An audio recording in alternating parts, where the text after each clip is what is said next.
时代力量早起指控台北市南港有一间国小校园的电磁波是真悬，测量的结果是悬出标准的40倍哦。嘛强调讲，因伫去年3月就接到定情，迄当时就要求学校爱处理，也毋过一冬过去了，教育部佮有台北市教育局是拢无任何的作为。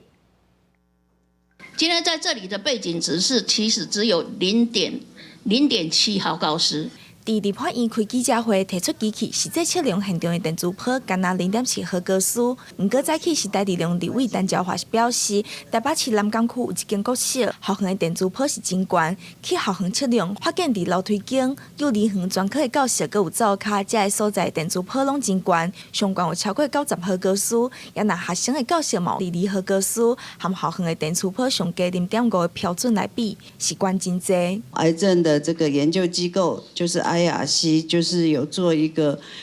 调查，就是如果说4个毫高斯以上的环境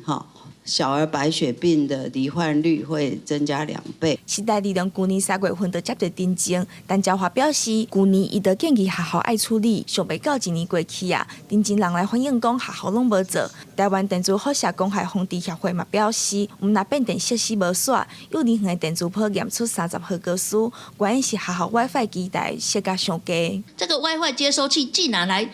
跟这个学生的头部是等高的。那我一看就说，这个小孩子的头壳都还没发育成熟，我们应该把它移高一点。所以我有建议说 ，WiFi 接收器不要这样直接射着学生，那真的是把这个学生当成天线宝宝一样。专家表示，囡仔逐工踮学校的时间超是8点钟，大人应该要关心囡仔的健康。也那国教署是表示，若种学校对校内电磁波有疑虑，通随甲当地环保局来申请，环保局会随派人去检测。立委也呼吁教育单位要积极来改善电磁波这个问题。记者柯家选陈若水台北采访报道。